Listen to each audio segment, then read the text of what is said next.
Get the rock-solid support you need with an integrated jumbo-size wrist rest. An innovative smudge-proof surface gives you a sleek, glossy look with no fingerprints left behind. Over 500 programmable macros and 3 thumbster keys. Fueled by up to 2 32-bit ARM Cortex processors and a powerful 2 megabytes of flash memory. The Rocket Rios Mechanical Gaming Keyboard Series.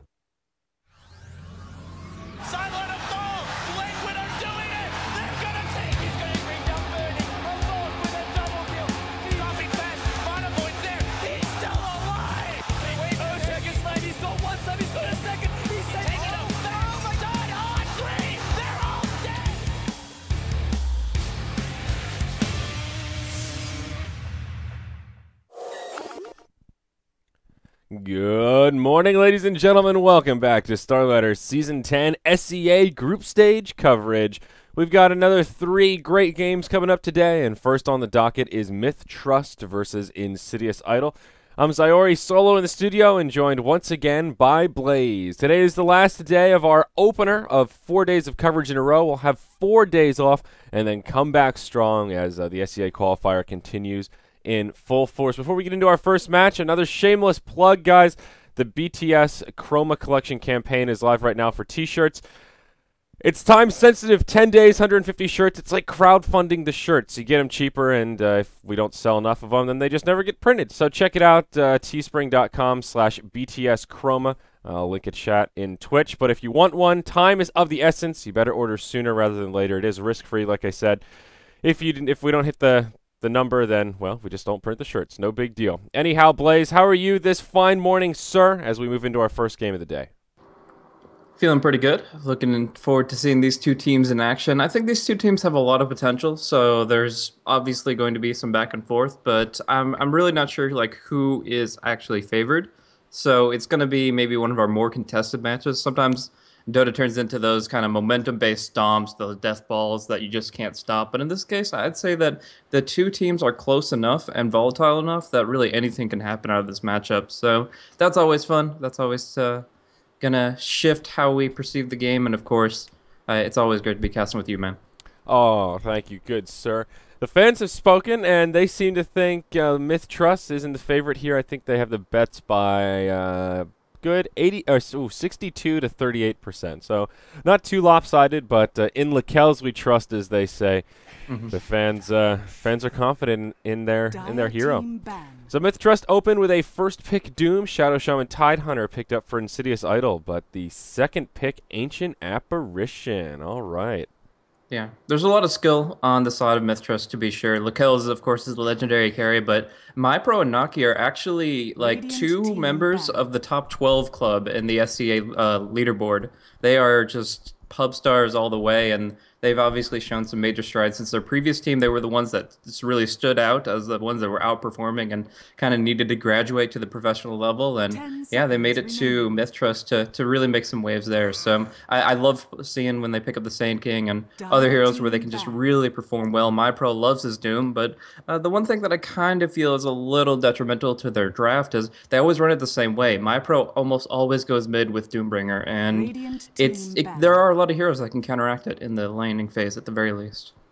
And we've talked about one of the biggest issues with Doom early on in the laning phase is that abysmally low starting armor, and especially in the mid lane, that's where you want to find a Wild Wing Ripper, an Ice Ogre, something to help mitigate that constant harassment that will pretty much undoubtedly be coming your way in the early laning phase. So Shadow Shaman Tide, a pretty open-ended opener for InsidiousIdol here. We've seen a lot of Shadow Shaman love, but we haven't really seen him first or second picked that frequently in this tournament. So InsidiousIdol almost favoring the Shadow Shaman more than some of these other teams, even though we've seen him picked or banned in almost every single game. Yeah, establishing your support backbone is really important in this matchup, though, to get momentum against Lacelles, because your supports are going to be the ones that can actually make things happen in the early game, and if you do not control the early game, Lacelles is going to take it late, and that's not a place you want to be, not at all. So in this position, Insidious C is one of the better supports to be active on early game jungling heroes like Chen and Enchantress.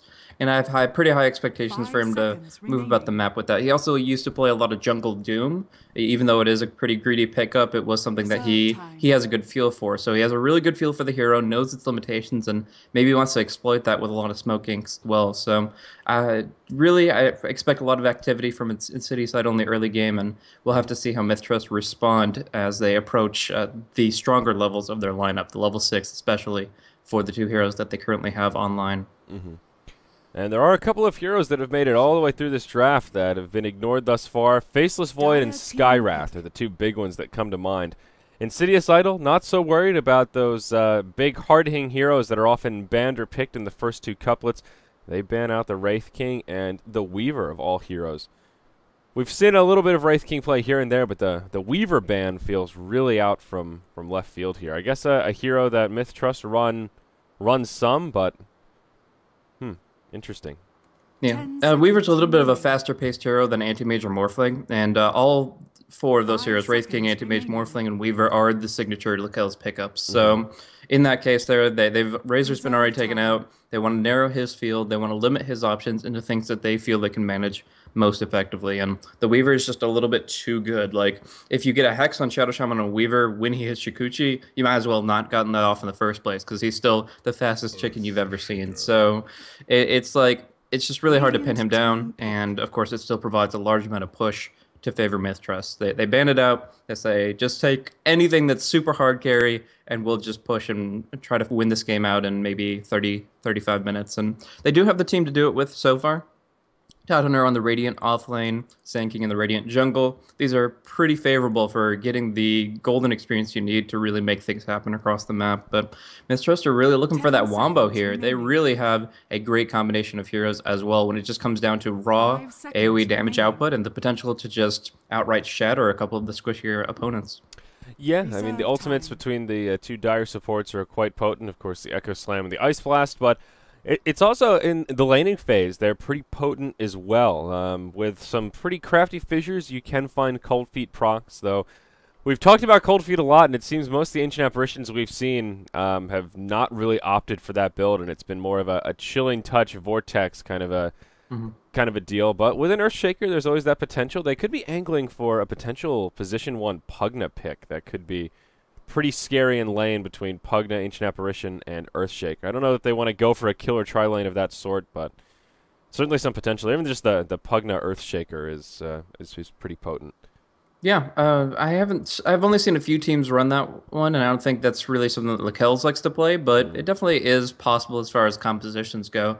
Generally speaking, though, the Fissure is going to be enough to actually lock down the target in a general area. He can't keep them in Cold Feet radius because the Fissure stun actually only starts out at 1 second.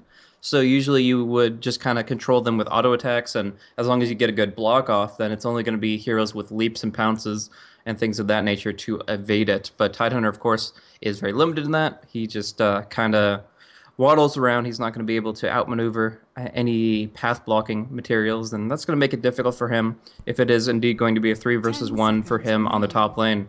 The next pickup, though, is going to be the Timbersaw here. This is pretty interesting. It's very effective against these 3 strength heroes. He's able to bring them down very quickly as far as their durability because of his Whirling Death.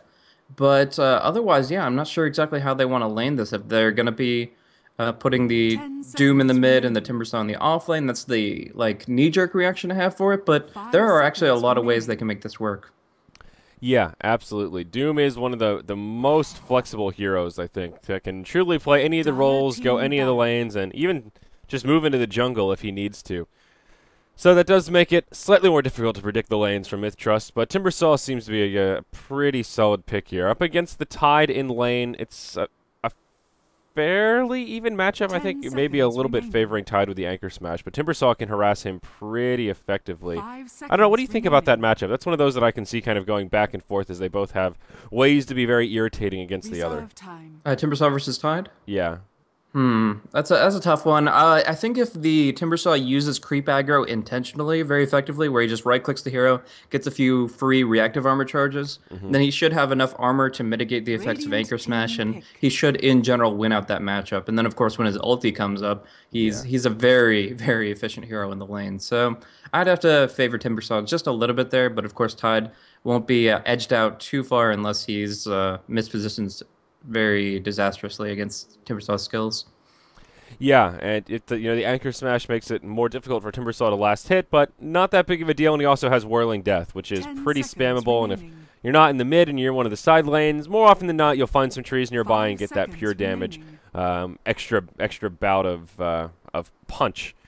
So we'll see. Maybe that's how the lanes will match up, or perhaps not.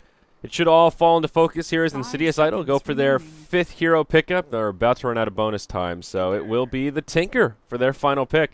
A nice bit of team fight and some bursty damage.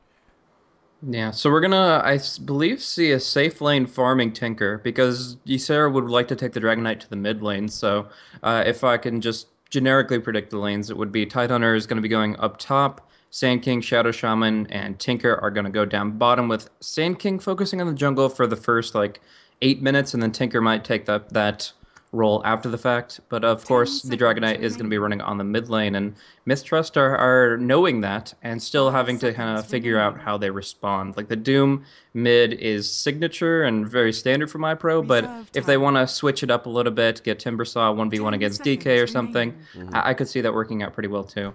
Yeah, I think Timbersaw is actually a decent hero to deal with Tinker in some regards, especially towards that later portion when the Blink Dagger's out and Tinker's being really irritating in the trees. At least Timbersaw can clear the trees and has some way to put some pressure on Tinker in situations like that. And also the laser doesn't really shut down Timbersaw all that much. You can hop right on Tinker and do some burst damage to at least try and bring him down. The slow from Chakram can also set up for follow-up. Plus, they've got the Doom ulti and now Spectre, the Lakel's hero this game, regarded as one of the counters to Tinker, though I say that a little bit loosely. I feel like it's a little more of a coin flip than people give it credit for, as we saw in matches past. Sometimes that Tinker can just ball out of control before the Spectre really comes online, and that window can be extended for a while. And if Spectre is a good start, maybe find some kills, get some free farm, then yeah, sure, he can start shutting down that Tinker with a lot of early momentum, but it definitely goes both ways on that front, and Lakel's will need to find some early farm here to get a well-timed Radiance or go for the fast Vanguard drums, whatever those early fighting items are, to really get involved early on. Yep, but he is going to be taking that safe lane farming position, so it's going to be on Naki and SD to keep him safe and sound and to keep the Tidehunter at bay, assuming Tide does indeed go to the off lane. But for now, they're going for a 5-man swarm. They are going to find KYT, but even if they skill the Gush, this was, miss skill. They're not going to be able to use that. Yeah, that's rough. Tide rarely ever wants to skill that Gush level 1. You'll see it occasionally in first blood scenarios like that, but only if it's a secured kill. No way that Sand King will be would have been in position. So that will set back Tide a little bit. Anchor Smash or Kraken Shell, both key spells in those first few levels for the offlane Tide. So we'll see. Maybe he'll be in the safe lane and have things a little easier here, and it won't set him back too much, but still hard to say how these Radiant lanes will settle down. The Dire, though, they know what they're going to do. MiTH.Trust is the team. It will be KYT in the off lane, playing on the Doombringer here. MyPro headed mid on the Timbersaw, and whoa, look at these Timbersaw cosmetics. The mythical Ripsaw. Wow. Yeah, the ice ones. Wow, I have not actually seen this pro gear. Does the saw look different? Does it look, I guess it does. Huh? I guess so. I actually forget about the effects of the animations, but I have seen the cosmetic. All right. We'll have to check it out. I like seeing new cosmetics. Always fun and exciting. That does leave us with a safe lane try for MiTH.Trust. It'll be Naki here on the Earthshaker, SD on the Ancient Apparition, and of course Lakel's on the position 1 Spectre. Yep, so it is going to be very difficult for Tidehunter in this position. The boots first will be pretty good, but he still always has to avoid the Fissure because without Anchor Smash or Kraken Shell, it's a 100% kill if he ever gets caught on the north end of this line. Still, he's going to try for it and just put some damage back on him. Oh my goodness, look at these trades. Like, it's not going to favor him at all. I really don't know what Shagosaurus is doing. Wow, that was a really close call. If Naki had gotten in position for just one auto attack, that would have been a kill. He has a chilling touch on him, and Tide was down to the nitty-gritty there. And meanwhile, in the bottom lane, KYT gets initiated upon. Shackles come out, and this very well could be your first blood. Good body blocking from the Sand King. Has a Burrow Strike available. Doesn't even use it. Just punches him down with that Lobster Claw, and KYT will concede the first blood. Sand King walking away 400 gold richer following his boots first pickup. Yeah, KYT wanted to devour the Dark Troll Summoner to get those raised skeletons that he can throw about in the jungle and stuff like that. But yeah, it cost him because he doesn't have the Scorched Earth for that gank coming through. And of course, they have a whopping helping of Disable to throw on him. Yeah, that's for damn sure. So much stun between these three heroes, and he'll have to be so damn careful. Also, just a lot of right-click damage between these heroes, so that lack of armor that we always go back to will certainly work against him. But KYT passes the first hurdle and at least finds level 2, so now with Scorched Earth, doubtful that'll happen again, at least so easily for the Radiant side. Tide, forced to leave the lane, is already rotated towards mid, but doesn't have the mana for Gush. And this is part of the reason you don't see Tide skill Gush level 1 too frequently. The mana cost is just not value. 120 at all levels, and with a 220 starting mana pool, yeah, that's one Gush, and then you're stuck dry as a bone. Anchor Smash on the other sentry ward hand. for him too. Like he tried to sentry out the Ancient Camp, and that's going to be unlocking it for either him or the Tinker, and in this case, not so much. The radius is just barely outside of it, and they can't get the D ward on their own camp. Oh man, that's bittersweet. That's one of those right on the edge there. If you angle it right, it almost looks like they have vision of it, but not quite there. So this will slow down Tinker's farm a little bit, as we've talked about before as well. If you go for this March primary build, as it seems Chu is, that initial set of Ancient stacks is really key. That's the make it or break it between amazingly timed BOTs and just okay BOT timings. Yeah, and it's make or break if he gets the okay versus the amazing ones, because the Spectre is farming absolutely insane. Quelling Blade, Stout Shield, the kills. He already is banking up 900 gold, and he can go for pretty much whatever his heart desires. Like you were talking about, he could go for a durability build, could go for the Radiance Rush. There's plenty of options up his sleeve. We do see now the Tide Hunter. Shagasaurus is dueling out with Naki a little bit. Just pokes and prods in the right direction. Does have that movement speed advantage, but no matter the case, if he gets caught out in a stupid position, then it's just going to be as bad as before. Yeah, and he almost got caught on the wrong side of the fissure there, and that could have been the opening they were waiting for. Luckily for him, he hops onto this side of it, and it's just a simple retreat back towards the Radiant Ancients. Still, the problem stands. Tide not finding any experience, still not level 2, and KYT in this bottom lane has found 10 last hits and is now level 4. That's one of the biggest disparities we see already in this laning phase. Just purely in the off-laners, and even the position ones, there's a difference there. DK, 5 CS behind that of the Spectre, and not a huge deal, but given that they're both free farming, that just shows Lakel's completely tight and on pretty much a perfect streak right now. But check out Sand King. He just hit level 3. Insidious C, he knows this jungle like the back of his hand. He plays jungle heroes almost exclusively. If jungle was a role, that would be his, because he just loves it so much. He gets all the stacks he can possibly get out of the central camp while his allies are stacking up the western one. He is just going to get huge. He got the first blood, and with this stack and the western stack alone, he's not even but 300, 400 gold off a Blink Dagger at 4.5 minutes in the game. Yeah, and that is a game changer. One of those heroes, much like the Earthshaker. The Blink Dagger changes the state of the hero, and the earlier you get it, the higher your impact. This could even be a Sand King with Blink before he has Epicenter kind of a game, which is a rarity, but well, could be quite a treat for us. We'll see what kind of plays Insidious C can make. Tinker, looking for the Ancients, has just a first stack here, and he will be sorely disappointed. It looks like they have another Sentry Ward down, but I believe this will not... oh, it will stack. Okay, that Sentry is out of the hitbox, or the spawn box. Yep. All right. So Tinker on his way here. 5 minutes in, only a double stack. And how much gold does he have? Only 200. Yeah, this BOT timing looking mediocre at best, probably closer to the 10-minute mark. Naki comes in, throws down an Observer, and it's just in range of this Sentry. But the Sentry will expire soon, and I think there's a pretty good chance that InsidiousIdol don't get to pick off this Observer with the ward that's already down. Yeah, I believe that'll be the case. Just unfortunate based on the timing of when he wants to go and stack, but he might see it, get one hit on it, and then it's not going to go. No, he'll go a little early. He knows that Naki was that direction with the Radiant Observer ward on the plateau there, so he will see it. He's making sure he doesn't aggro the Ancients, and he will take it down.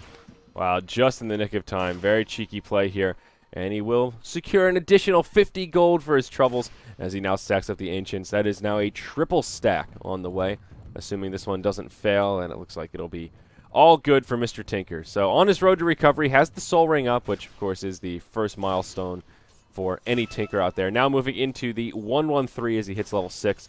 So it is the dedicated March build. We've seen all sorts of Tinker builds recently, and there's that rearm sitting level 6. I don't reckon this will be a Bloodstone first kind of game as we saw yesterday, though, Blaze.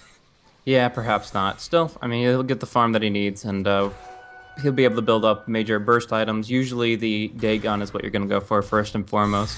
It really just depends on what you want to couple with this Sand King. He's going to be a prime player this game. Like you said, Blink before, Epicenter just barely edging out the level 6. But yeah, he's got the 2-stack here and the... what is that, a 3 or 4 stack on the west? Like, this is insane how much he's going to be able to get out of the jungle, and he's still stacking. Like, he's like, this is not enough creeps for me. Yeah, this is actually a 4 stack. This is one of each. You've got a Wild Wing, Centaur, Satyr, and Dark Troll. Then whatever he spawns right here, looks like it'll be a nothing as the stack gets failed. It's so tough to do. The box extends like very far to the west, but no matter the case, like they're going to smoke up immediately for a Blink Burrow. It looks like on top lane. 7-minute Blink Dagger on a How can you see this Sand coming? How could you see this coming? Yeah, I mean, this is really an absurd... I think this is one of the fastest Blink Daggers I've ever seen on a Sand King. Very, very impressive. I mean, the first blood really helps, but his farm has been immaculate thus far. Even if he didn't get that first blood, I think the timing on this Blink Dagger would still be quite spot on. Anyhow, they will set Lakel's in their sights. He has phase boots up, so there is some movement here. There's the Blink Burrow Strike. Lakel scratches his head right now. What? How did that happen? His Haunt has been skilled, and he will hop out. Meanwhile, in the mid lane, it is a Doom used on Tinker. He'll try to look for the Deny in the Ancients, but it's not happening. Lakel's times that hit perfectly and finds a kill out of it. The initial gank from InsidiousIdol. Disastrous as Lakel's turns it around on him. Great reaction from him, haunting in. He was already looking to go offensive with the haunt, and he just found the bailout as the perfect opportunity to do so. So he teleports through with the reality, and then InsidiousIdol unfortunately misses one of the burrows. Doesn't use the blink for it, so can't close the distance and has to disengage. So that was unfortunately costly, as now Lakel's is in the farming spot. Like, they were looking to pressure top to edge out Lakel's. He immediately goes mid lane, keeps farming, and of course last hit the Tinker, so it almost enhanced his farm in a way. Yeah, well, and it's not just raw how much is Lakel's farming, it's how much is he farming relative to the Tinker. The only reason they picked Spectre was Spectre to shut down that Tinker, and now the scales have really been tipped. Up top, looks like we could see some initiation. InsidiousC found himself an invisibility room, but they've got a sentry. They'll find him, and he will get caught. That'll make it 2-1 as MiTH.Trust pull into the lead. Poor InsidiousC. Such a great start, and the follow-up here has just been more than disastrous. Yep, I mean, good reaction from MiTH.Trust and just covering things up, covering their bases, making sure that when they know that the enemy's getting aggressive, they're there and ready to react, and in this case, take action with the Sentry Ward in place. So, yeah, the Sand King's going to be set back quite a bit now. I mean, like, he's still great timing for any item, and there are plenty of jungle stacks left for him or Tinker or even Tide to pick up. But no matter the case, like, they had high expectations for the Sand King. They set him up for success, and it just kind of falls flat. Yeah. Now we will see KYT on the offlane Doom go for a Hand of MiTH here. Has a Wild Wing Ripper in the belly. Finds himself the Toughness aura, and some tornado action here. Could potentially take out some stacks if he finds some space in the jungle and wants to focus on farming. But the Hand of MiTH will give him a nice recovery tool and furthering the gap between him and his counterpart, the Tide Hunter. Leading by about 800 gold on net worth. Mr. Nobody here on the Watermelon is rotated to the bottom lane and finally found some farm priority. One creep kill from level 6, and there you go. That's a Ravage. Slow start for him with that first point in Gush, but he's now recovered. They'll secure a deny on this bottom tier 1 tower. Gives a little extra gold to MiTH.Trust, but first tower kill of the game is denied in favor of the Radiant. Tinker finding some recovery farm as well. 1750 in terms of gold savings. 10 minutes in. Still not quite at that BOT mark, as he will take out a couple of stacks here, and that will be his road to recovery. Ice Blast going to come out on the mid lane here. Ysera looks tanky, but with all this damage coming out, it might not be enough. The Desolate Strikes from Lakel's will come through along with the Doom, and Ysera looks to fall. Yeah, Spectre hops in and finds the last hit, furthering Lakel's farm even more. Now the TP reaction from Tide, but he doesn't have enough mana. He can't Ravage. He used the Gush, and that'll be unfortunate. InsidiousC connects with an Epicenter and a Burrow Strike. Lakel's won't be able to survive it. He doesn't have much to deal with the magic damage, but now MyPro hops forward, Chakram, Timber Chain forward, finishes off the Shadow Shaman. Now Nobody He's maybe in trouble, has the mana for Ravage now. There is potential for an Insidious Idol turn. TP in from the Tinker. MiTH.Trust need to be careful. There's the Fissure to help break it up. Timber Chain forward. MyPro going in deep, but there's the Ravage. That'll interrupt him. Burrow Strike forward, and they'll finish off the Ancient Apparition. DK with a Dragon Tail out on the Timber. Secures the kill, and MiTH.Trust punished for their hyper-aggression. Could have been a different story if the Tide didn't have Ravage at the ready, but that was all II needed to turn the tides. Yep, they lose out on the Tinker, but they gain so much more, bringing down the opposition, then putting some real damage into the tower. Now he's going to be forced back. KYT here, kind of trying to zone out Ysera, but still dropping some major hits on this Tier 1. Corrosive Breath taking away and just shrugging off the auto attacks with that Dragon's Blood. Yeah, absolutely. The 3 points just going for the value in Dragon Tail, helping him out quite a bit in this scenario. And we'll be able to complete his drums on the way via the courier following that successful fight. So now Dragon Knight coming online a bit more as their position 1 on par with the mid heroes, and slowly but surely catching up to the Spectre. So just a few moments ago, we saw the Spectre really growing the gap, and now with Tinker coming back and getting some recovery there, it's only a 500 gold gap. And of course, those stacks helping out quite a bit as well. MyPro will make the defense, and they secure the deny on the tower in the mid lane. Ice Blast flies through, but unfortunately for MiTH.Trust, won't be on the money, and Insidious Idol will back out. So 1-to-1 in tower trade, both of which have been denied this game. Now we'll see MiTH.Trust with a smoke wrap around into the Radiant jungle, but their efforts will be unsuccessful as II are already rotating up top. They will, however, put down an Observer Ward right smack dab in the middle of the jungle. Seems this mission was more for warding than anything else, as Naki rotates through the mid and throws a lane ward down here between the 2 towers. Oh, Spectre with the Haunt. They press forward right onto the Tinker. Easy kill for MiTH.Trust as Lakelz chops him down with those beautiful shiny blades. That's a Vanguard out for the Spectre, and already 1,800 gold, well on his way to a Relic. Yeah, he's going to rush out that Radiance 100% after this. There's no like illusion heroes that can try to duplicate it and try to give him some grief for that pickup, so he's just going to only experience the benefits of it. Massive amounts of farm, crazy teamfight potential, and now some damage on top. We're going to see Tide under. Oh my gosh, that damage! Oh, wow, that's a level 11 Timbersaw, so he has maxed out Timber Chain, Whirling Death, and Chakram. This is when Timbersaw is the burstiest right now. This exact window, actually, so that right there, Tide, usually a damn tanky hero with 2 points in Kraken Shell, but he just gets cut down by the mighty Timbersaw. He'll now take a Dragon Tail to the face, but out comes the Fissure, and this could be rough for Ysera. Unfortunately, right there, the Whirling Death off the mark, but if MyPro had connected with that Timber Chain damage and the Whirling Death, very easily could have been a kill on the Dragon Knight. Tinker will finally find his BOTs, but Spectre in the lead in terms of farm once again, and usually I'm not a fan of the early Vanguard pickup, especially on Spectre, but here it's working great for Lakelz. It's allowing him to be very active, and it's paid some dividends. 3-1-0, 14 minutes in, is more active than your average Spectre for sure, and Vanguard has opened up that possibility for him. So we're going to see the mechanism come out on MyPro very shortly. He's only like 200 off. He could sell the Stout Shield and just pick up 1 or 2 creeps if he felt like it, and that would put them in a position while, although he doesn't have really that much mana to work with, he provides the team with a lot of durability. And since Spectre relies really on staying alive throughout the fights, with the dispersion and such, it's a really good pickup that somebody definitely needed to get. And when you consider heroes like Ancient Apparition and Earthshaker, they have other things in mind. So it's a wise pickup from MyPro. Not one you generally want to go with on a Timbersaw because of the mana, but in this case, it's well worth it. Up top, MyPro gets initiated on by a smoke. Tinker comes in. It is a 5-hero rotation, but MyPro survives. The Dragon Breath not enough to bring him down. That little bit of regen from the value point and reactive armor picks him back up, pops his wand charges, and he survives the onslaught. That's a failed smoke gank and huge rotation from InsidiousIdol. Meanwhile, MiTH.Trust are just farming around the map. SD's in the mid lane, Spectre's in the jungle, and this is a costly rotation. Sure, they will get this tower. Whether it's denied or not is a different story, but so far they've put a lot of resources into this. Doom trying to hang around to secure that last hit, but doesn't want to get picked off following the tower going down, and Dragon Knight will secure it with that Elder Dragon form. So, does prove at least somewhat successful for InsidiousIdol, but I don't think they get nearly as much as they were hoping for there.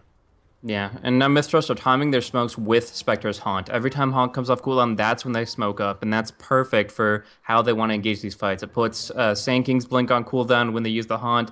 It controls the position and uses the damage appropriately, but it's going to be Ysera that almost gets caught out. No, Naki gets burned down. The mechanism keeps him alive just for a moment longer. Now the Ravage comes out, connects on 4 of MiTH.Trust. Lakelz is their target, but he's damn tanky. Insidious C gets isolated by MyPro, but they don't commit for it. Looks like it may just end as a 1-for-0 with that Earthshaker down. There is a Blink Dagger on the way for Doom. It's actually in the inventory already with a Alpha Strike and Pack Leader's Aura. So Doom is trying to commence the right clicks at this point. Still not hitting too hard, but buffing up the team, making up for that lack of damage that Spectre has right now. And of course, with Initiation Power, can set up the Doom on that ideal target. Most likely the Tinker. We'll go ahead and disjoint some rockets there with that Blink Dagger, showing us some of the additional utility as MyPro finds his way into a Haste Rune. But InsidiousIdol seem pretty committed to this 5-man Dota right now, Blaze. 16 minutes in, and it's nothing but the choo-choo train here. Yeah, and they need to, because they have the Mass Serpent Wards available, and they are playing a game against a 450 GPM Spectre. Like, they need to keep the pressure rolling. They need to take more than just 2 towers in this timing of the game. So they feel they're behind schedule. They're trying to make up for lost ground, and that requires some 5-man Dota. But now the initiation, KYT blinks in onto Z-Red, but gets Burrow struck, and there's the epicenter. Yeah, this is a very aggressive from KYT, and I'm not sure exactly what the plan was there. I mean, he can certainly solo kill a Shadow Shaman, 2 more auto attacks, and he would have been close to securing it, but that was pretty darn deep, and there were a lot of heroes nearby. No follow-up either. There seemed to be little real escape strategy there. I don't know. Very ambitious from the Doom, and of course it will cost him as they find out. 1-for-0 trade, and also create some space for Ysera to secure another tower kill. That will be the end of the tier 1s for MiTH.Trust, and it is Dragonite who got the last hit on both of them, pushing him now up to 2,500 gold following that drum pickup. Yeah, it seems just a little bit out of sync from a lot of MiTH.Trust members. The initiation previously, like, I believe it was the Timbersaw found out Ysera in that same general area, and the only person that really followed through, oh no, it was the Earthshaker that found him, and Ysera was kind of just laying into him with the Dragon Tail. Timbersaw comes in with the mech and a couple of spells to help him out, but otherwise it's just Spectre that helped him out, actually rerouting to the illusion there. So, like, it's a 3 versus 5, essentially, in both cases. In that case, it was kind of a YOLO 1 versus 5 for KYT. In that area, it just kind of feels like if the Doom had blinked into the previous fight, they would have had much more impact than him just kind of going in by himself on the Shadow Shaman. Just the timing is off for this team. Yeah, I certainly agree, and it seems to be reflected here on the field. We'll see another smoke gank from MiTH.Trust. It feels like both teams have been so active with their smokes this game. Only 13 kills in 18 minutes, but there's been a lot of potential for more kills as teams have been roaming about and looking for any opportunity to initiate. Looks like MiTH.Trust won't find the opposition down bottom, and this smoke will be rendered unsuccessful. I do want to comment on the raw CS score right now. Spectre so far ahead of the Tinker, 128 to only the 88 of the Tinker. A lot of Tinker's gold has come from the early tower kills that his team's been able to pick up, but Lakelz with unbelievably impressive farm right now. Usually Tinker is the last hit leader and will close the gap once the BOTs come out, but Lakelz has been holding a pretty solid lead. MyPro in the mid lane will get initiated upon by the Blink Sand King, but they don't have the damage to bring him down. Doesn't even need to use the mech as he just walks back to safety. Yeah, so Spectre's going to have her Radiance timing about 20 minutes here in addition to Vanguard and Phase Boots, and it really comes down to those 3 kills that she got a lot earlier. I mean, finding the pick-off on the Tinker, I mean, when you're just comparing those 2 heroes and trying to see who's winning that race, getting a kill on the Tinker is not only setting him back, but obviously pushing Spectre that much farther forward. Lakelz has farmed out all 3 lanes at this point, a lot of top, a little bit of bottom, and a decent amount of mid, but we do see the smoke closing in. The Hex will come out first after the Gush, but will it be enough? He manages to get off the Haunt. Even the wards come down. They have the stuns. There's the Ravage as well. Lakelz will not survive, and Shadow Shaman is the one to secure the kill, but an Ice Blast did fly through. Fissure. In comes the Timbersaw, cleans up the Tidehunter. Now he finds Ysera, and this is the ideal hero to be chasing down the Dragonite. It does hit him with a Dragon Tail, and now KYT blinks forward. Doom ultimate online, and will throw it out. Timber chain forward. Good luck running from a Timbersaw. The Chakram falls just short. I don't think you survive, but he'll buy some time. Doom blinks forward, and what a deny from Zebra. Comes in just in the nick of time. Even finds a Haste Rune in case they wanted to try and chase him down. This will ensure his survival. Nicely played by the Shadow Shaman, and, well, prevents MiTH.Trust from tipping the scales into a victorious team fight. Yeah, still, I mean, they committed a lot of resources just to bring down the Spectre. I mean, that was like 3 ultimates right there, and The turnaround was acceptable since it doesn't really set back Lakel's that much further. Like usually you're looking at a Spectre who just picked up a relic and maybe loses all the gold that she has towards her recipe, but Lakel's is just that one step ahead. He's like 500 gold off, and he'll be radiating in no time, increasing his CS score substantially, making sure that his ultimates essentially shut down the entire team fight of the opposition, and he's going to be enemy number 1. If he wasn't already, he certainly is going to be once he picks up his next item. Yeah, in context of how much farm Lakel's has already picked up, I think it was an okay time to secure that gank just because he hadn't picked up the recipe yet. If that comes out after the Radiance, it really is like, well, now he has the farming tool, he can recover very easily. That will slow down his Radiance timing by another 2 minutes or so and put his Haunt on cooldown, and it stymies some of the aggression that MiTH.Trust can put out. So not the worst time to kill a Spectre, but as you mentioned, certainly not ideal either. We'll see initiation onto the Ancient Apparition. Ysera showing off that Blink Dagger he's picked up on this DK and uses it to secure an easy kill on one of the Dire supports. That will make it 8-9 as we approach the 22-minute mark. Glancing at the gold graph, it's pretty leveled out, but it is MiTH.Trust in the lead in terms of experience by about 4,000, and that gold lead is mostly due to towers. It is 3-1 in total tower count, and the one that MiTH.Trust have taken out was indeed denied.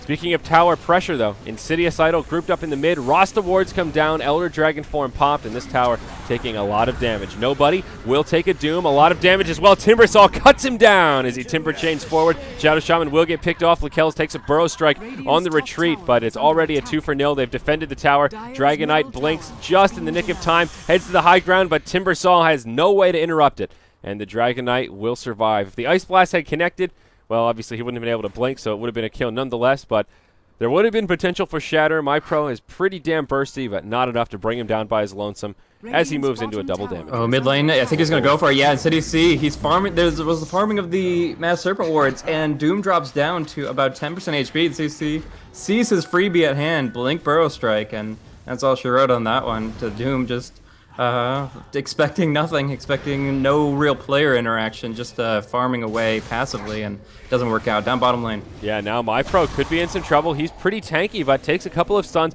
pops his mech, and that'll eat into his mana pool quite a bit. He has a double damage rune on, so really just wants to get up front, delay some right clicks. There's the Epicenter, very sneaky from Insidious C, but still takes some damage on the retreat. Will survive. Epicenter rendered pretty ineffective. In comes the Tide. There's the Ravage on 2. Lakel's and MyPro in trouble. Lakel's the first to go down. MyPro will survive for now. Timber chains across the river. That will ensure his survival. A nice fissure buys him the time he needs to make the escape. SD will get left behind. Picks up a TP scroll at the side shot. Moves into the fog, and he will survive as well. They can't find him. And MiTH.Trust limit their deaths as they make the retreat, but unfortunately Lakel's does get left behind and will find himself stuck in the grave. Has the Radiance complete, but look at that net worth. Now dead even with the Tinker as InsidiousIdol regains some nice mid-game momentum. Yeah, and Tinker is going to be moving in towards that Bloodstone. Love it or hate it, Chu's going to be finding this at a pretty good time, where if he can get kill momentum behind it, there is going to be not only durability behind it, but also a lot of mana sustains that he can just keep on spamming and spamming and spamming, and farm even as rapidly as a Radiant Spectre. So puts himself in a position where he will be having major items in the future. It's kind of like going Midas on Tinker to an extent as far as farming goes, but of course it gives him a lot of things in the late game as far as mana pool, HP pool, and most importantly that reduced death timer, essentially giving him like one free buyback this game. Yeah, and again worth mentioning that Bloodstone is one of the items that works with rearms, so you can refresh the Suicide, and unless you get completely stun locked, you do have, or you're the recipient of Doom every fight, you do have that option to commit Suicide more often than not, and minimize the amount of feeding, your gold you feed to the other team. So it is definitely a good item on Tinker. I was being a little facetious earlier, as yesterday we saw Bloodstone first Tinker, and it really just didn't work out. It gives you some advantages in some ways, but it has its disadvantages as well compared to the Dagon. You're not quite as bursty, and you know, the Dagon Tinker can run around, and if he catches any support by his lonesome, usually has enough damage to burst him down. And the Bloodstone is just slightly more passive and farm-oriented, but a tool may be necessary to deal with the late-game potential of a Spectre. We'll see some damage trading here in the mid lane, but neither side too eager to commit across the river as we see March start flying about. My real question, though, is how will Chu handle the leveling of rearm. The Tinker that I was referencing from yesterday that went Bloodstone first ended up grabbing level 3 rearm at 16, which you had labeled as a pretty significant mistake, and curious how this Tinker will handle it this game.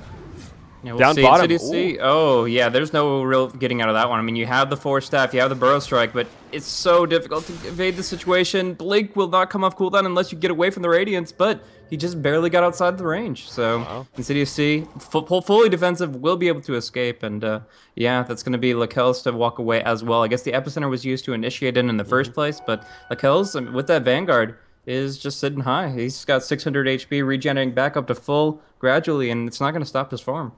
Yeah, definitely not. Now another smoke delivered from the Courier.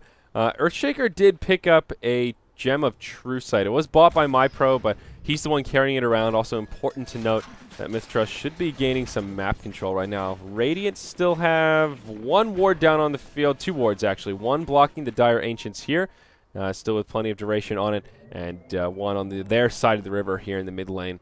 Not a huge amount of map vision right now. The Dire jungle is completely dark, but the Dire do have some defensive wards down as well. MyPro initiated upon by the Blink Daggers once more. Can he get off the mech? Yes, he can. They don't have the crowd controls to bring him down, and that's a Timber Chain back to safety. Nothing too big expended there. They still have the huge ultimates aside from the Elder Dragon form, but Timbersaw showing off his tankiness for us there in the mid lane.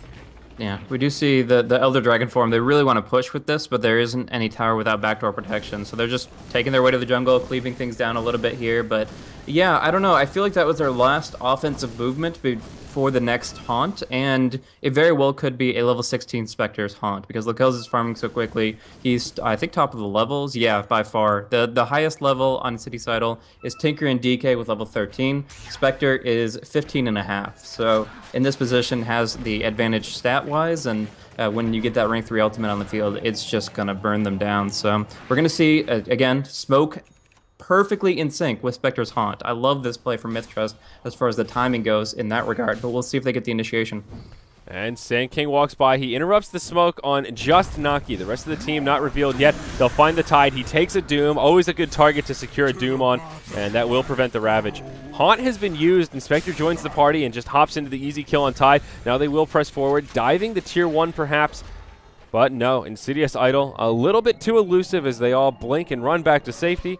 And again, just a kill on Tide. It seems so many times this game we've seen these team smokes, and what could be a huge 5v5 clash ends up just being a singleton pickoff as both teams disengage.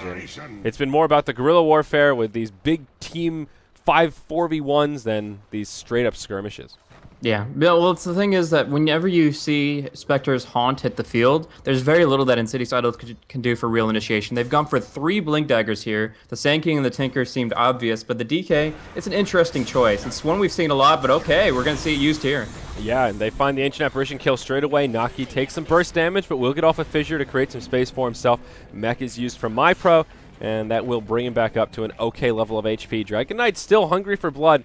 With a Blink Dagger at the ready, possibly could have popped forward to find a kill on Naki, but there is an Echo Slam there, and if he overcommitted, there is potential for turn. So once more, it'll be a big engagement that results in only a kill on a Dire support. So end of the day, not a huge deal, but it will be enough to give Dragon Knight the money he needed for his Black King bar. Yeah. But it is actually interesting for DK to go for this choice here. I'm perfectly fine with Blink Dagger in general in Dragon Knight, but going it against a Spectre, against an Ancient Apparition, those are effects that are going to suppress your ability to use this item, and it is going to be just in general a little frustrating for him. Obviously the BKB at least nullifies Radiance, so he might get it off not only once, but maybe a second time in a fight. Either way, yeah, it just seems like whenever the Haunt is used, like half of InsidiousIdol is wandering around with a quarter HP because of how much Spectre can do if the illusion just stays on top of somebody. So in that position, essentially it can't be a real 5-on-5 clash. If it is, it's going to be like massive ultimates used by InsidiousIdol at the start, and then Spectre turns it around. But otherwise, like if Spectre starts it, if MiTH.Trust smoke and engage, then it's going to be their fight to take. Yeah, and they will actually commit to a 4th Blink Dagger as Zebra on the Shadow Shaman picks up his. That's 4-1 in terms of Blink Daggers this game. Wow. Rasta Wards come down, top tier 2. it takes some slow damage. This is a pretty slow siege here. They're just using the Marching Machine to try and zone out the dire side, let the Roster Wards do the dirty and slowly tick it down. They won't overcommit here, and I actually kind of like this from InsidiousIdol. They know the Haunt is either still on cooldown or just cooling down now, and being very cautious, respecting the power of the Spectre. But Lakel's is not too far away from a Heart of Tarrasque, and of course the big tanky item that will really make him potent in these upcoming team fights and allow him to make more use of that dispersion. Yeah, but at the same time, we're going to see Chu picking up his Dagon pretty much just as these creeps fall that he just jungled up. Maybe he needs a tiny bit more gold, but no matter the case, he'll just keep on bouncing around the map and continuing his farm, his counter push, so on and so forth. And he's going to be finding some major burst items as well. But who do you single out when you got this like Dagon laser combo at this stage in the game? That's a good question. I mean, I don't think he has enough damage to just wombo the Spec down without help from his allies. They have a lot of burst damage to follow up, so maybe the Spectre, if he gets caught in a Ravage, a Burrow Strike, an Ether Shock, and then the full rotation from a Tinker, that should be enough to bring down the Spectre. And as I say that out loud, it makes me think it could be about time Lakel's dumps that Quelling Blade and turns it into a casual cloak, as the Timbersaw is done. He's actually upgraded it into a Hood of Defiance now, but just get that value bit of survivability so you can last a little longer. He will take my advice in terms of selling the Quelling Blade, but that is to secure his Reaver as he continues to farm away, and InsidiousIdol positions for a defense at this top tier 1. Yeah, and I figure Timber and Tide are both going to build up into Pipe of Insight as quickly as they can. Actually, yeah, Timbers is out on the Courier, and Tide at least picked up the Headdress. So they're trying to make sure that the Epicenter, the Radiance, they don't do too much damage on either side. So they're going to kind of nullify each other's survivable advantages. But as fights progress longer and longer as a result of these durability item pickups, I kind of think that favors MiTH.Trust a decent amount. I mean, the longer a Spectre lives, longer she gets to disperse, the more she gets to just continue to right-click through with her Radiance taking effect. Yep. I think that II don't really have the same. Oh, MiPro up top. He'll be initiated upon, but again, he survives the onslaught. Doom throws out the ultimate to get the fight started. BKB's popped a plenty. Doom showing his off. Dragon Knight as well. Both sides will disengage, and no kills come out except Lakel's. He's in deep. There's the blink forward from Naki. The Echo Slam comes, secures the kill on the Shadow Shaman, but now the Epicenter from Insidious C. Down goes the Earthshaker and Lakel's, but Lakel's will take down the Sand King with him with the dispersion. It's a 2 for 2. MiPro takes the laser to the face, turns and throws the Chakram. Potential for a turn here, but no, they've got the burst, and that will bring down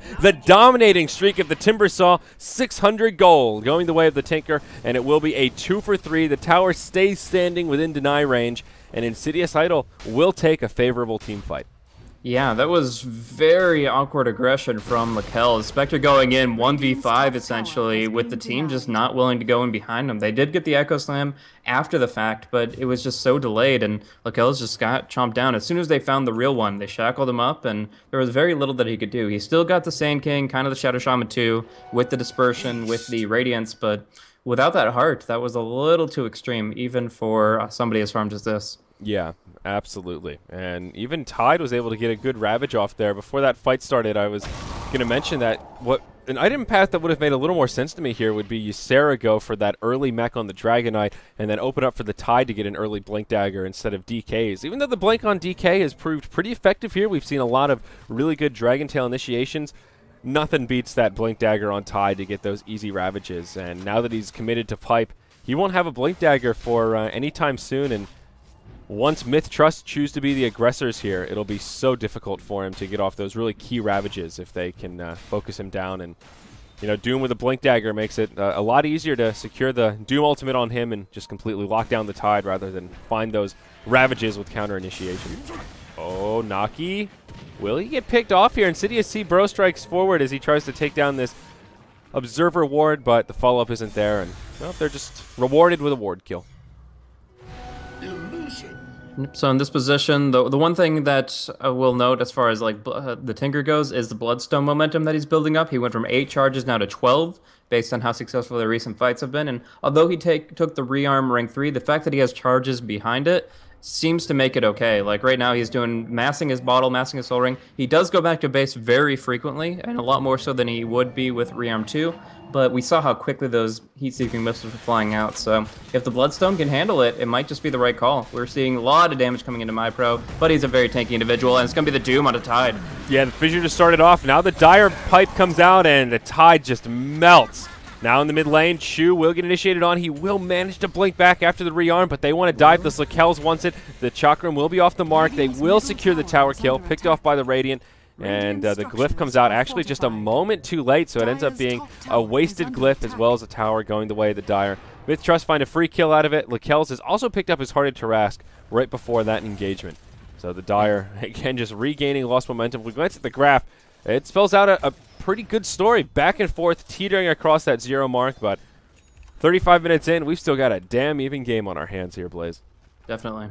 In that last engage, KYT kind of fat-fingered the BKB. There was nothing that he could possibly been nullifying, so maybe he was trying to Midas something, I don't know, but that's a 9-second BKB, completely unavailable now, but that's not that big of a deal as they do get to wait it out, and it just gets a little bit of a reduction. That's quite unfortunate. Nevertheless, Yule Scepter is going to come out for the Sand King. We're going to see that come online, and maybe they can make use of that. I think it's just mostly a defensive tool against the Spectre illusions. Just saying, okay, illusions on me, I'm getting haunted, I'll use myself and try to make something of it. They're going to initiate here, double blink onto MiPro, but the Fissure, is it enough to disengage? I don't think so. Too much disable. MiPro's going down. Yeah, too much disable and now too much damage as well. A Ice Blast flies in from the Dire jungle, but they'll use their pipe, and really not that much worse for wear. It's only Zebra who's taking significant damage, but that's because he's a Shadow Shaman with absolutely no stats right now, so you would expect him to not have too much fun against that level 1, or no, level 2 Ice Blast, pardon me.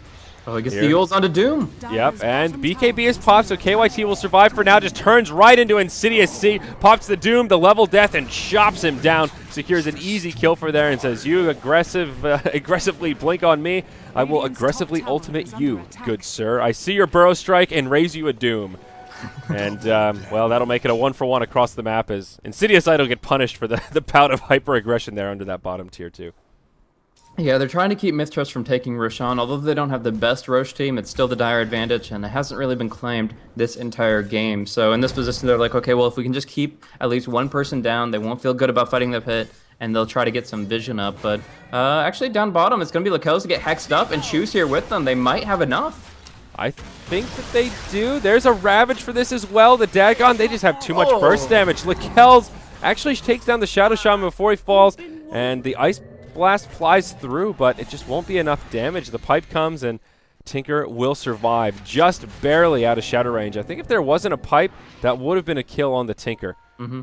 But Ancient Apparition isn't too far away from his Ag Scepter. Just one piece remaining until he can complete it. I believe he has an Ogre. I thought he had that second piece. Maybe not. So, oh yeah, no, he has the Staff of Wizardry. Pardon me. So yeah, just the Blade of Alacrity away, and as always, that Ag's upgrade is a potential game changer.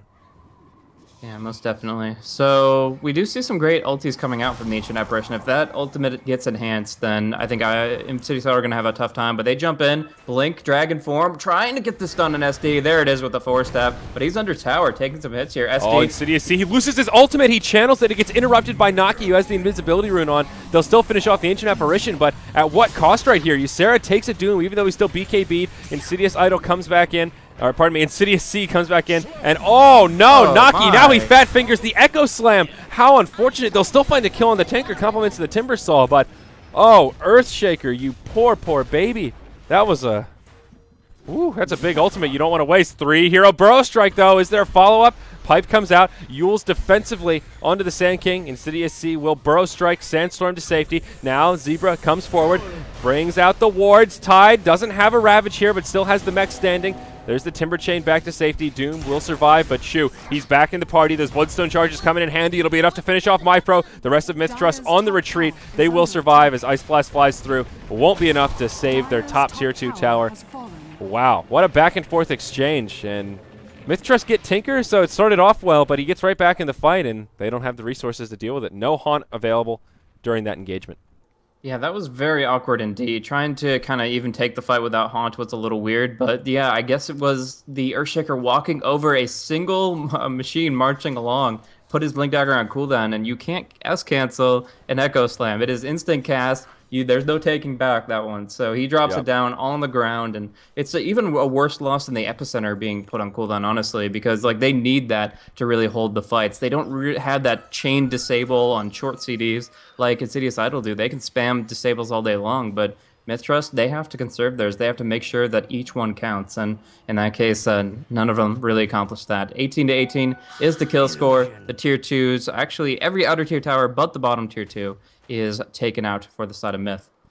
Yeah, InsidiousIdol have been very aggressive pushing throughout this game, trying to find extra gold on that Tinker, and it's worked pretty well for him. He now has a level 5 Dagon following that Bloodstone, back up to 9 charges, so holding steady there as well. That is one of the scarier things about a Bloodstone Tinker is if you lose those Bloodstone charges, that third point in rearm could be something you regret. You really need those charges for that extra bout of mana to give you the sustainability necessary. He will now move into an Ethereal Blade. No big surprise about that. Ghost Scepter already picked up and trying to farm up that Eagle Song, but it will be a little while before Tinker has that huge burst potential, as he's about at that point where pooling for buyback is pretty damn important. We haven't seen anything in the way of buybacks this game, I don't think, but per usual, Tinker and Spectre will need to be very cautious on that front. Lakel's looking towards his next item, has a Blade of Alacrity. I reckon it'll be a Diffusal, but time will tell. Yeah, I mean, it has to be either a Diffusal or Manta style, and I think the Heart is already a defensive enough pickup. He needs to rotate back into offensive, and it's also the counter to the Ghost Scepter / Ethereal Blade we're going to be seeing from Tinker. So he does really need that Diffusal Blade, and hopefully he actually upgrades it to Diffusal 2, where the mana burn is just that much more powerful and all the illusions he's going to be playing around with. But still, it's his gradual farm approach. He's saving for buyback all day long, and when you look at actually his differential between unreliable and reliable gold, he really doesn't have much banked, but he is going to go in here on Ysera, pick up a little bit more with a last hit, ending a mega kill. Scratch that. Reliable gold for days. He gets 746. Yeah, well, you're right, though. Before that kill, it was pretty much all unreliable, and that will help top him off a bit. And Dragonite is turning into more of a right-clicker now, has picked up the Mjolnir since the last team fight. We haven't really seen it to put to much use yet, but more damage output on the side of Insidious, and I think that's going to be necessary as Tinker, well, he scales well into the late game, but just in a different fashion, and having that extra bit of right-clicking from the Dragonite is a smart choice here. We'll see where he goes next, but I think even just moving into a crit and really buffing up that right-click is not a bad idea for him. Here's the big item for MiTH.Trust, though. It's the Ag Scepter on Ancient Apparition, and now, even though they have a pipe, InsidiousIdol need to be a little more cautious about potential shatters.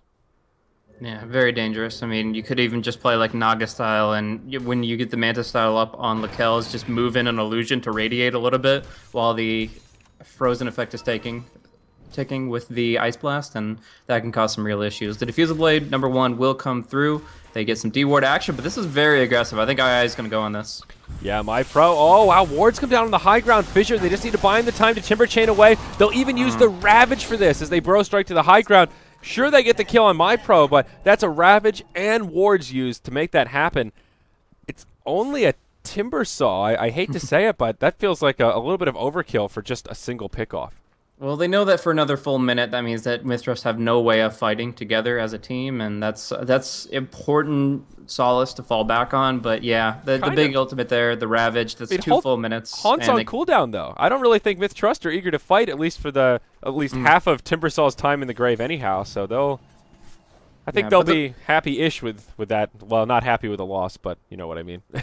The more time that they can have MiTH.Trust splitting up and farming by themselves instead of fighting together is more time for Tinker to find Ethereal Blade dig on pickoff. So this Timbersaw pickoff could subsequently turn into a pickoff on a bigger target like the Spectre or just about anybody on the map if they get some good vision out. So, I mean, yes, I think the Ravage was too much because that is a huge cooldown, but the Servant Wards, I think that's fine. Yeah, it's one of those, like, one or the other kind of a deal. One big ultimate, okay, that's you need something to get the kill, but now you're a little bit crippled in the upcoming team fight, and we'll see Lakel's pops. The ultimate goes straight onto Ysera, forces out the Elder Dragon form and the BKB around the backside. That's an Echo Slam that comes out from Naki before he falls, and it secures the kill on Tinker. So this is what we were talking about. Without these big ultimates, InsidiousIdol not looking for a fight, and with Tinker dead, MiTH.Trust will set their sights on the first Roche 45 minutes into this match. Yeah, I figured this like a Ravage would turn into the Roshan, but I didn't think they'd be able to clean it up so easily. I mean, getting the initiation on Dragonite gave them the free Tinker, essentially, and forced the BKB from Miseri. He still wants to go in. No BKB, but they are going in. This is rather ambitious here. SD will get caught, throws out an Ice Blast before he goes down, and will fall. Now Rasta wards come down. They've cooled down. BKB's popped up plenty. Insidious with an Epicenter in the middle of the fray, but really doesn't do a hell of a lot. Tickles down Lakel's. Tinker has now respawned. Can they secure some kills before he gets back in the fray? It will be a double kill for the Timbersaw. Oh, no, pardon me. He secures 2 kills, though. The Shadow Shaman and Ty go down. Now they reinitiate. KYT taking damage from the wards, but Ysera stuck now as Lakel's uses the slow, the purge effect from that Diffusal Blade that's been picked up. Chu reinitiates into the fight. Can he bring down Lakel's? He sure can. Insidious will help repel. It's a huge exchange, but it is Insidious that come out ahead. MiTH.Pro, the lone survivor. And even though it's ambitious to hop into the pit and they take heavy casualties, they do stop the Roche and stop MiTH.Trust dead in their tracks. Yeah, it's stroke of luck that the creep wave was pushing down on bottom lane. That's what Tinker BOT'd to, otherwise he would have had absolutely nothing to jump to, and he got in the fight at just the right time to turn things around. That damage output is absolutely absurd from a hero that doesn't really get focused down unless Doom's on top of him. So the Epicenter was whiffed completely, and everything looked really bad for that fight until Chu came back. With those Bloodstone charges, the reduced respawn time, he really was able to make a huge impact in that fight. So that's the deal. 25,000 net worth Tinker.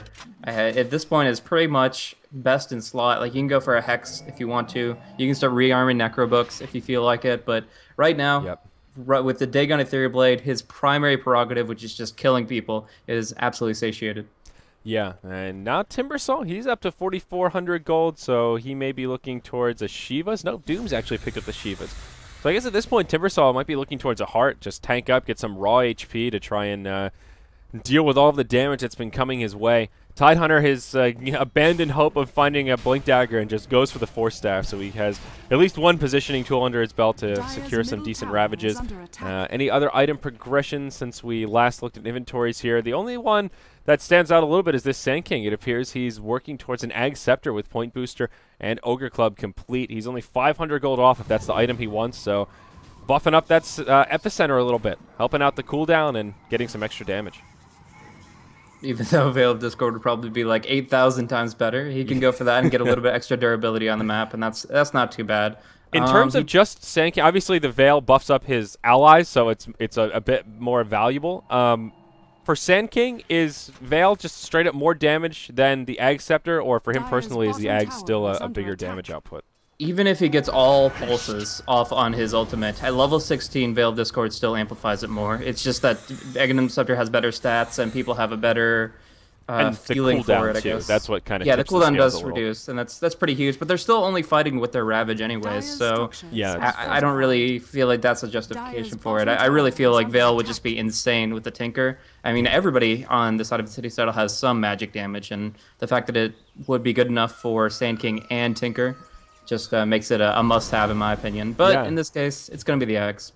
Yeah, I mean, but even you know, your Breathe Fire, your Ether Shock, all those abilities, your Ravage, that's magic damage that can be buffed up and sometimes be the make it or break it between you know, failure, certain death, and surviving. Bottom tier 2 tower, the last outer tower for the Dire side will fall. Rasta wards finish it off, and well, they don't have to commit a hell of a lot to get that tower kill. MiTH.Trust won't even go for the deny. They just let it fall, and we'll look for a better opportunity to find initiation. There is a double damage rune down here at the bottom position, and at this stage in the game, it becomes the rune of many wounds. If picked up on the right hero at the right initiation angle, can be the difference between a team fight and an even exchange. We'll see in the mid. MiTH.Trust, can they find the Tinker? He TPs into the trees. They are smoked up. I thought Doom may try to blink aggressively, but just can't find the opening here as now they move into the jungle. Blink forward from Naki, connects with a Fissure onto Zebra. Ysera's there, but that's a Ravage. It will connect on a few. Shadow Shaman gets picked off, and now the rest of the fight will break out as Lakel's haunts in. It'll be a dead Earthshaker as the Tinker joins the party, doing a lot of damage. Ysera falls as he is the Doom target. Lakel is getting focused by all the lasers. Epicenter getting channeled off to the side. It will be enough to finish off Lakel's as he takes the E-Blade. Even the Ancient Apparition will fall to the Epicenter as Sand King cleans it up. KYT comes back in. Level death to finish off Chu. It's just the Sand King. It seems MiTH.Trust will actually come out ahead in this fight. It's a huge exchange, a 3 for 4, but the Dire take a small edge. Oh, it's not over yet. Insidious comes back in, finds himself the double damage rune, being cheeky with the Sandstorm. He needs to be cautious here, though. Doom and Timbersaw have a lot of burst potential, and he will survive as they back out. Yeah, I really can't imagine doing anything but the Tinker at this stage. Like, obviously, he wants to take heroes out of the fight, but the Tinker is the only one that really is making this difference. The only one that can bring down Lakels at this stage in the game. So KYT really just needs to reinforce that in his mind and conserve it at all costs, essentially. He was under a really difficult situation because he was Fisher blocked in with like 3 heroes around him, but even still, he's got to keep his cool. He's got to find just one more Doom on the Tinker, and that might be enough to win them the game. But for now, he's going for the Aghanim Scepter in full upgrade from his stash. I was actually going to talk a little bit about how the Doom is under-farmed compared to what you would expect at 50 minutes, with MiTH being his primary early game pickup. Like, I actually think that he is pretty far behind, but at the same time now, he's pretty much filled all 6 slots. He'll sell the MiTH, he'll upgrade to BOTs, and he's got one more to go, maybe the Refresher. Yeah. Refresher Ags is always irritating with Doom, especially on a hero like Tinker. Once he gets this tank, you can just chase him down, and any time that you can keep him locked down from casting spells is absolutely huge. And I think Insidious'Idol will be forced to start looking at Lincoln Sphere as an item on one of these supports, or just a hero that can farm it up if the Shadow Shaman doesn't have the money for it. Maybe it falls into the realm of responsibilities for the Sand King, but that could be huge if they can keep that Tinker alive. Compliments of a Lincoln Sphere charge. We'll hold that thought as Insidious C presses forward, looking for a Blink initiation. MiTH.Trust on the back foot will make it out to safety, and they'll be A-OK. So what is Lakels going for here? Maybe he's looking for a Lincoln's himself now that he has an ultimate orb. I guess it could be a Scotty. Feels doubtful that it's a Manta coming out, but I actually like the Manta for the aspect of just confusing the Tinker. Even for a moment of hesitation, one laser or Dakin tanked up, that's a huge win for him. So I would say the Manta is actually pretty good. To break out of the Ethereal Blade, you can it's essentially Manta yourself and Diffusal the Tinker, and you actually get some right clicks on him for once, so that's pretty cool. Yeah, that's a good point. We'll see. I mean, I think Lincoln's would be good on both sides, honestly, to help the Spectre as well, but I don't know that he should be the one carrying it. We'll see an Ice Blast fly to the Roshan pit, and whoa-ho-ho, a Ravage comes out, but that'll be a Shatter onto the Tidehunter as the Haunt flies through as well. Roshan does fall to the Radiant, and it is DK that picks up the Aegis, but he'll get doomed, and he will get picked off. A great fight for MiTH.Trust, and they really capitalize on this. But oh, the fast fingers from Ysera. It's another whipped Echo Slam. Poor Naki. He just can't connect with that big ultimate. They will still bring down the Timbersaw, so not all hope is lost, but wow. MiTH.Trust with the response. Yeah, the Shu just didn't feel like there was a situation where he could actually jump in there. Like, he really wanted to just obliterate people, but they had the pipe. There was 5 closing in on the DK, and they just didn't have the stunts. Like, he has to kind of coordinate with the Shadow Shaman, with the Sand King, to really find the timing where he gets the space. He's kind of like a Dwarven Sniper a little bit. Like, you have to pretty much have them forget about you for a good 5 or 6 seconds for you to actually make the real impact that you can. So they did focus the Doom on Ysera. They did bring him down twice, but that was a very interesting and very aggressive movement coming out from MiTH.Trust. The fact that Lakels just essentially jumped right into the pit. Yeah. Well, with the Ice Blast connecting, I think that was what they needed to tip the scale. So the Ice Blast not been on point, or they had backed out, it would have been slightly different. But Lakels up top will get initiated upon. There is support inbound. Zebra will throw the stun. That's enough for killing the Shadow Shaman. Level death. That's a dead Tinker. They get hyper aggressive on the 3,300 HP Lakels. And it's a turnaround the other way, and not what InsidiousIdol were looking for. And MiTH.Trust showing us the power of the late game Spectre versus the Tinker, and just how freaking tanky this guy is. Yeah. The Illusion's helping out there quite a bit, just burning down his opponent. Now the Ice Blast coming on Tide. He's going to go down too, I believe. No, the pipe, the Force Staff. It looks like he'll get out, but we do have the Chakram coming back off cooldown. A lot of pure damage that he just can't take. And that Aghanim Scepter, of course, lasts so long. And now Insidious C will channel the upgraded Epicenter straight onto MyPro. Doom comes in. Ysera's inbound as well, but he gets doomed once more. The Timbersaw's just too damn tanky with that pipe and the Hooded Defiance. All that magic armor just mitigated so much from the Sand King. They will trace down the Dragon Knight, and now the Sand King in big trouble. He will blink back to safety. Or, no, never mind. He blinks aggressively. Still sort of to safety. Will survive. He force stabbed first and then blinked. Still on the run. Will Yules, but will he make it out? This is one elusive Sand King here. He is doing a good job creating space for his team, buying time while they help respawn. or while they try to respawn, but Lakelz will finish off this tier 2 tower in the mid lane, and still the damage has been done. Tinker comes in, and now he could be in some trouble. Takes a level death to the face. Lakelz is chasing him down. Naki comes in, takes a laser. That's a dead Earthshaker, but it's worth it. It buys them some time and distracts the Tinker. Shadow Shaman just gets juiced in a matter of seconds. It is a buyback from the Tinker to try to make a hold, but MiTH.Trust just running him down at this point. Lakelz hitting hard and just so damn tanky. The tier 3, not safe. Glyph is standing for InsidiousIdol, but seems like making a hold will be difficult here with still 2 heroes in the grave. Tide coming back up, does have a Ravage. Maybe now they can clear out MiTH from their base. Ice Blast will come through, a little TP passage, trying to go right in, but it's just so dangerous. Go on Lakelz with this much HP, dispersion damage taking his toll, but that's still laser him in the face. The Yule's Epicenter, what a combo. Wow, and nobody still in potential shatter range here. He has a few seconds left. There it is. That's a kill on the Tidehunter. This upgraded Ancient Apparition ultimate working wonders for MiTH.Trust.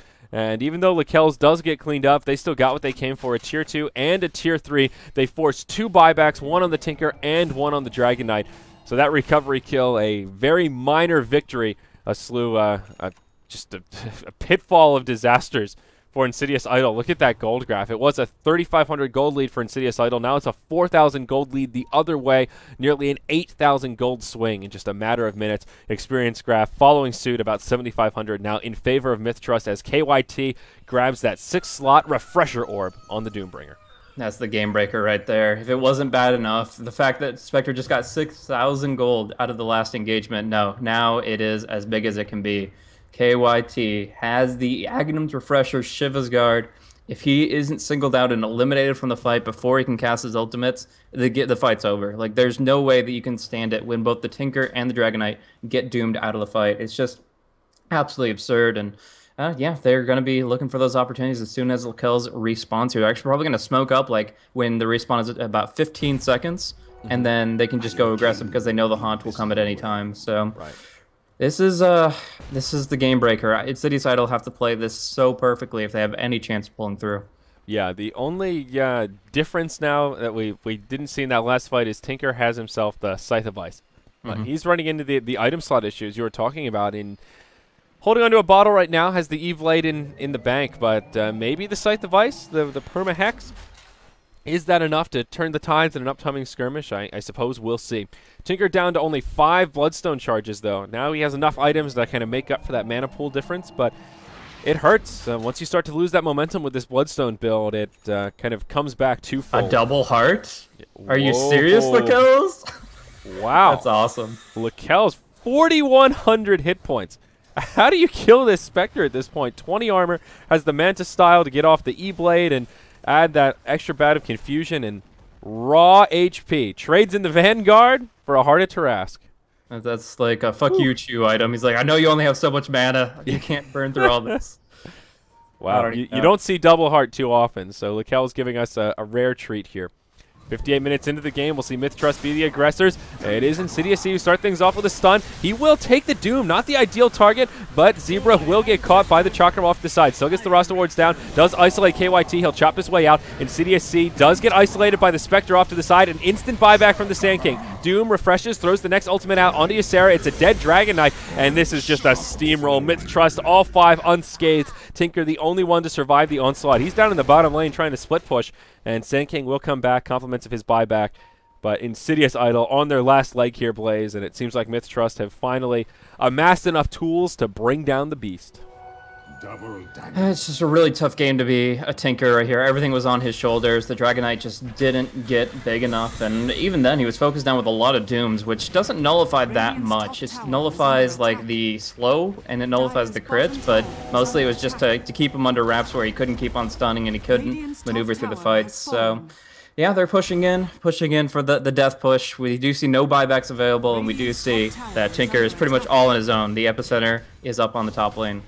Yeah, he's trying to do some Miracle Dota-style creep splitting, but it just doesn't matter at this point. The backdoor protection's already expired. They still have some creeps in the base, and they'll just be able to take out this tier 3. No glyph on the side of the Radiant, and this will be at least 1 lane of Rax, if not more. Sand King will TP back to the mid lane and ready to initiate. Burrow Strike only onto Lakelz, and he will be forced to back out. Zebra has respawned as well. Roster wards at the ready, but they're just not so scary at this stage of the game against the 4,100 HP Lekels. He takes a dagger, but at this point, or a Dagon, pardon me, but at this point it kind of just tickles Chu. He'll get hexed, he'll get hit by the fissure. There is a Ravage available here and an Epicenter, but it really just tickles at this point. They'll continue to chase down the Tinker. He takes a huge level death to the face as he E-blades himself. Rasta wards come down outside of the well, but just buys the Rasta maybe half a second, and they will just chop him down. Dragon Knight, the lone survivor, and we've got to be moments from a GG here, Blaze. There's the victory. Another Echo Slam, just dancing for joy here. Naki's has he hit a good one this game? Not really. He's had a couple of unfortunate scenarios with that Blink Dagger getting interrupted, and he still played a pretty good Earthshaker. We've been poking some fun, but he had some really good fissures to make up for the lack of big Echo Slams. And, you know, one of those ultimates that sometimes just the threat of the Echo Slam is enough, so there you have it. We won't pick on him too much. 2-5 and 23. That's a pretty good Earthshaker.